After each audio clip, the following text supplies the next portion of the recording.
Hello and welcome to Scrapbooking Station. I'm going to do scrapbooking today. So I'm going to create two layouts from my 4 sketch. I'm going to put the camera over my shoulder and we'll get started. So this is the sketch I'm going to be working with in this video. It comes from Becky Fleck at Page Maps. And the first thing I need to do is scale it because I only work in square sizes. So I think this is for an 8.5 by 11 inch page or something tall. And I know I only work in squares and I work in 12 by 12 squares. So the first thing I'm going to do is draw myself some kind of eyeball grid line. So down the center, vertically and horizontally. And I know this needs to be 6 by 6 inch squares, 4 by 4. The second thing I'm noticing, and the reason I like this layout, is because I tend to fill my pages corner to corner. This one, actually the highlight of this is that back pattern page. And for the first time, sketch number 4, I'm not going to block this out. So that back page is going to be a 12 by 12. And then I'm just going to use 4 pattern blocks. You can see I know they're going to be 6 inches wide. It's going to be a column of them. And these are all even widths, but I'm going to go ahead and separate them out because I know I'm not going to work in a 3 by 3 photo in this case. I don't want to work with square photos. This one needs to be very horizontal. And I've got my photos. So it's got to do with flowers. And so I've picked my pattern papers already. And this is from Paper Wishes. Let me back out a little bit. So Picket Fences is a double-sided paper. So there are actually 12 patterns here to choose from. And I know I'm going to want to pick a plainish background for at this point. I'm also going to put in some solids because whether I stamp or whether I actually use solid cardstock, I want to make sure that that's going to be at least contrasting same values. So I've got some wild wasabi here, some natural white, I've got sweet sugar plum, and I've got perfect plum. So it depends whether I go more toward the pink or more toward the purple. So let me cut some of this out, get this squared away, and then we'll be back. Okay, I wanted to come back with this because nothing screws up a layout more than if things need to be square that they're not. And so all I've done is, well, first off, I've picked my 4 patterns that are going to go behind here. This lighter one I did because of journaling. This 2 busy, actually 3 busy patterns. And so I've got my ruler. Well, first off, I've got my 12 by 12 against a straight edge. So whether it's a grid paper, you've got another ruler, that's how it's going to lie. Then I've got a clear ruler here that is securing both my grid paper to the desktop and then also the ruler across the front of this. The other thing I've got is my 12 by 12. Let me see. Yeah, I've got this corner showing. There's a rolled piece of tape. I don't want this shifting anywhere because as I position, you see where my photos are going to somewhat go. Once I decide how far apart these need to be and what my edges need to be, I'm going to be working right against this grid or this straight edge.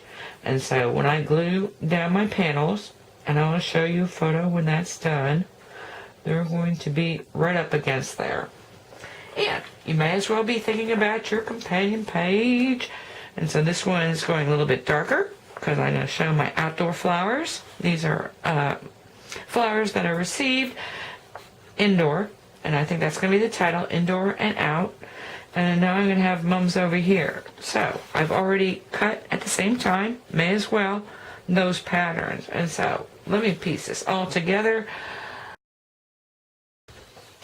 Okay, so I finished the left side and I opted just to use border punches. So I've got some stamping up scallops and a lacy scallop and then a little kind of note punch that I punched the edges of all these. Now on my borders I backed the pattern paper with cardstock because I knew I was going to wrap it, and so I wanted something just a little bit stiffer. And added some suede here. So I got a little pink suede stripe and a little white stripe. Just kind of make this kind of stand out a little bit. And the other thing that I'm worried about, or the only other thing I'm worried about, is kind of an even profile. So I've got this raised up, and so I know the top of my photo is going to cross over that. And so I've just added a little layer of cardstock behind these so that the bottom would not be dripping down. And then lastly, these pieces here, which are going to be mirrors, I just got different kinds of jute. I just raised them up on some dimensionals, so they're going to be a little bit squishy, a little more flexible. And lastly, for my journaling, I use a template, and I just drew some journaling lines. And actually, that's going to be my last step, and I will leave photos of this finished project. And now we're going to move on to another one.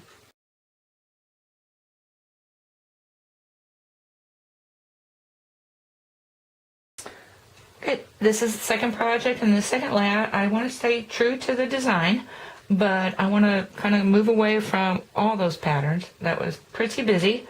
I did pick a busy pattern, but it's the same across the column, so that should work. Also, horizontals are great for group photos. So I went back a couple years and found a Christmas party that I want to scrapbook.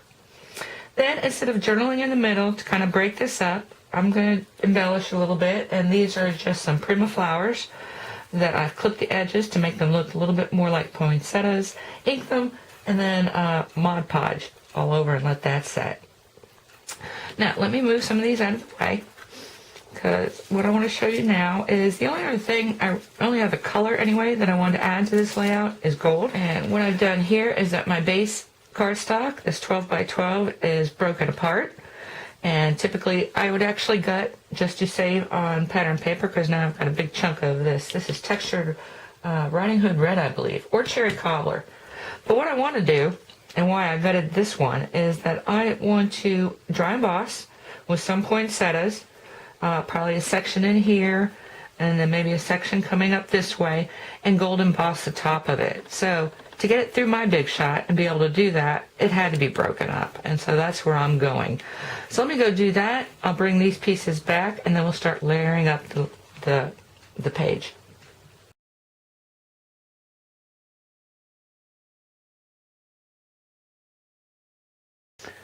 Okay, once I saw how my embossing turned out here, and actually I lied, I had to take it through my Tato, because even to try and angle this embossing folder, I just couldn't get it through my 6-inch Big Shot. So, worked out really well. And I love my Tato, by the way. I know it's gotten some bad reviews, but it does everything I need it to. So now I'm ready to pick my other gold for my matte on my photos, and so I'm going with Crate & Craft. This is a textured gold, so this works really well with this Cherry Cobbler Coordinations paper. So my next layers are going to be my photos. So I've matted everybody the same, and I'm going to put these down, and I'm going to put this second strip of lace across here, and then lastly I've created a tag element that's going to come like this for my journaling. So I changed it up a little bit. I guess that is the title, 'Tis the Season, so not so much from the original sketch.